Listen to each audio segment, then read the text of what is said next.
بسم اللہ الرحمن الرحیم۔ میرا ایک شاگرد ہے کراچی میں، اس کے مسجد کے ساتھ ایک عورت تھی، وہ لڑکیاں سپلائی کرتی تھی۔ کس قدر بدترین کام!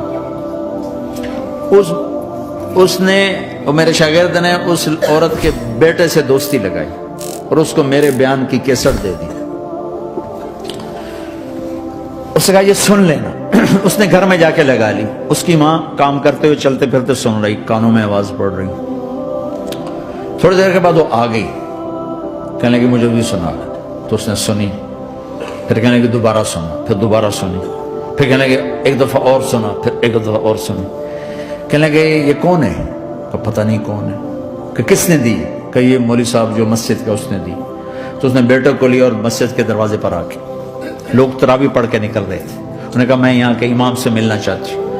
تو آ گیا، امجد نام ہے اس کا۔ کہا مولوی صاحب یہ کیسٹ آپ نے دی ہے؟ کہا جی۔ یہ کون ہے؟ کہ میرا استاد ہے۔ کیا نام ہے؟ طارق جمیل۔ کہا اس نے کہا ہے کہ جتنے بھی گناہ کرو توبہ کرو تو قبول ہو جاتی ہے، تو میری توبہ قبول ہو سکتی ہے؟ تمہیں تو پتہ میں کیا کرتی ہوں۔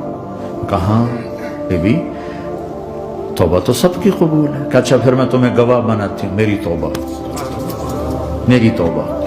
اور اگلے دن مسجد میں آنا شروع کر دیا تراویح میں، اور دعا کرے یا اللہ اگر میری توبہ قبول ہے تو مجھے اٹھا لے، اگر میری توبہ قبول ہے تو مجھے اٹھا لے، اگر میری توبہ قبول ہے تو زور زور سے دعا کرتی۔ عورتوں کے اس میں جدھر عورتیں نماز پڑھتی تھی،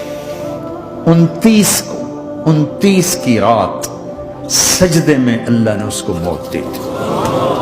ساری زندگی لڑکیاں سپلائی کی اور موت آئی رابعہ بصری جیسی۔ توبہ ایسی چیز، اے اللہ میری توبہ قبول ہے تو مجھے اٹھا لے۔ 29 کی رات سجدے میں اللہ نے اس کی روح کو قبض کیا۔